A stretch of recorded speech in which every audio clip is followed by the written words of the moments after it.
ഞാളായിട്ട് തുടങ്ങിയ പ്രശ്നമല്ല സഖാവേ ഇത്. ഓള് മനഃപൂർവ്വം പ്രശ്നം ഉണ്ടാക്കുന്നതാ. തീർത്താ തീരാത്ത പല പ്രശ്നങ്ങളും ഈ പാർട്ടി ദിനം പ്രതി നേരിടുന്നുണ്ട്. അതിന്റെ കൂട്ടത്തില് ഇത് ഞങ്ങളുടെ വക കൂടി എന്നാണോ? ചന്ദ്ര ഓളൊരു പെണ്ണാണ്. സമൂഹ മീഡിയ എല്ലാം ഓളുടെ കൂടെ അല്ലേ നിൽക്കൂ. അത് മനസ്സിലാക്കാനുള്ള സാമാന്യ ബോധമൊക്കെ വേണ്ടേ?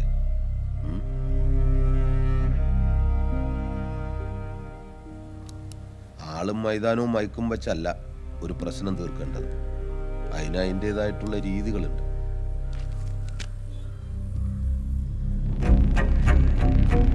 പാർട്ടീനെ നാണം കെടുത്തരുത്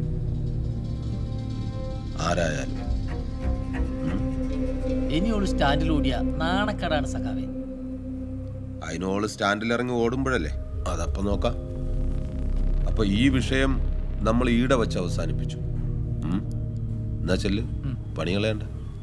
എന്നാ ശരി മാഷേ.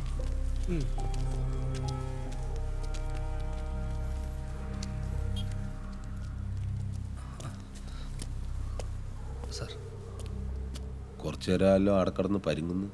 ആരാ? സഖാവേ, അത് നിങ്ങളെ പുതിയ ഗൺമാനാന്ന്. ഇന്നലെ വന്നിനേനു.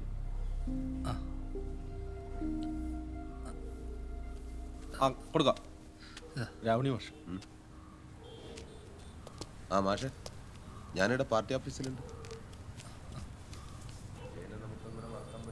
പുതിയ ഗൺമാനാ? അതെ. ബാബാ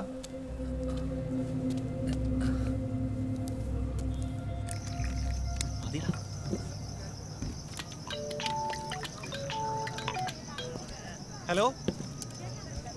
രാജേഷ് ചേട്ടാ, എന്താണ് ഒരു വിവരമില്ലല്ലോ? നമ്മൾ ഇവിടെ തന്നെ ഉണ്ടപ്പാ. ഏച്ചിക്കാ, ഏച്ചി ഈടെ ഉണ്ടല്ലോ. അല്ല, എന്നിട്ട് നിങ്ങൾ വരുന്നില്ല? ഓ അതെയാ. ഞാൻ ഇവിടെയുണ്ട്. ഏച്ചി, രാജേഷ് ചേട്ടനാ. ഹലോ രാജേട്ടാ, എന്തെല്ലാം ഉണ്ട്? നിങ്ങൾ തലേന്നേ വരൂന്ന് പറഞ്ഞിട്ട് എന്നെ പറ്റിച്ചില്ലേ? അച്ചാച്ചന് ഈടെ ഉണ്ടേനല്ലോ. രാമയുടെ അച്ചാച്ചന് കൊടുത്തു. അമ്മ കണ്ടില്ലല്ലോ മോളെ. ഒരു മിനിറ്റ്.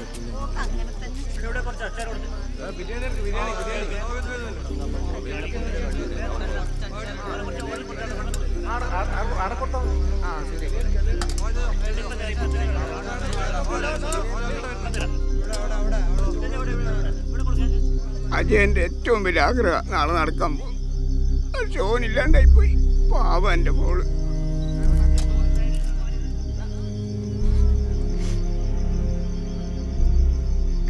എന്റെ മോൻ മരിച്ചത് പാർട്ടിക്ക് വേണ്ടിയാ.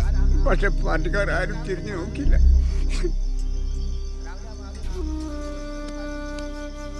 ഞാൻ കുറ്റപ്പെടുത്തിയതല്ല.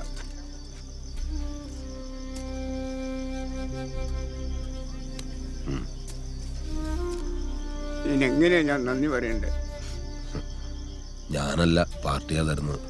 അങ്ങനെ കാണാവൂ. എന്നാ ഞാൻ ഇറങ്ങുന്നു. നാളെ കോടതിയിൽ ഒരു ഹിയറിംഗ് ഉണ്ട്. അതാ രാത്രി തന്നെ ഇങ്ങ് വന്നത്. ഈടത്തോളം വന്നിട്ട് മോൾ അച്ഛൻ്റെ സ്ഥാനത്ത് നിന്ന് ഒരുപടി പറ്റുപാരാതെ പോയാൽ ഓക്ക് സങ്കടാവും.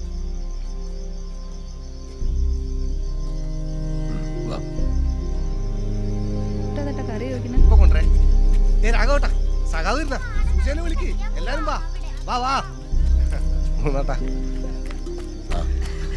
മുകുന്ദേട്ടാ, ഞാൻ താഴെ കണ്ടിനു.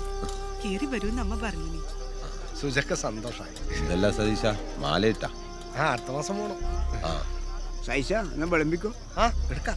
ബിരിയാണിയാ? ഞാൻ കഴിക്കൂലല്ലോ. അറിയപ്പാ, നാളെ ചോറല്ലേ. വാ.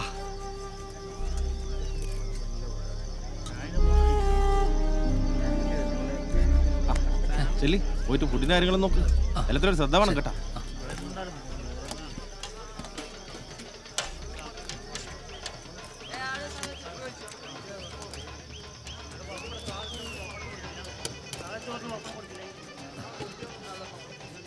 ഇതാണോ വിളമ്പുന്നത്? അതെ. നിങ്ങളാരേനും? ഞാൻ സഖാവിൻ്റെ പുതിയ ഗൺമാനാ. ഓ, ഇത് സേഫ് ആണല്ലോ അല്ലേ? അതെ. അത് പ്രൊട്ടക്ഷൻ. ഫുഡിൽ പോയിസൺ ഒന്നും ഇല്ലാന്ന് ചെക്ക് ചെയ്യണം. അത് ടെസ്റ്റ് ചെയ്യണമല്ലോ. നല്ല ബുദ്ധിയാന്നല്ല സാറേ. നിങ്ങൾ ടെസ്റ്റ് ചെയ്താൽ നിങ്ങൾ ചത്തുപോയില്ലേ ഇതിൽ വിഷം ഉണ്ടെങ്കിൽ? ഒരു കല്യാണ വീട്ടിൽ നിന്ന് തിമ്മാതിരി വർത്താനം പറയുന്നു.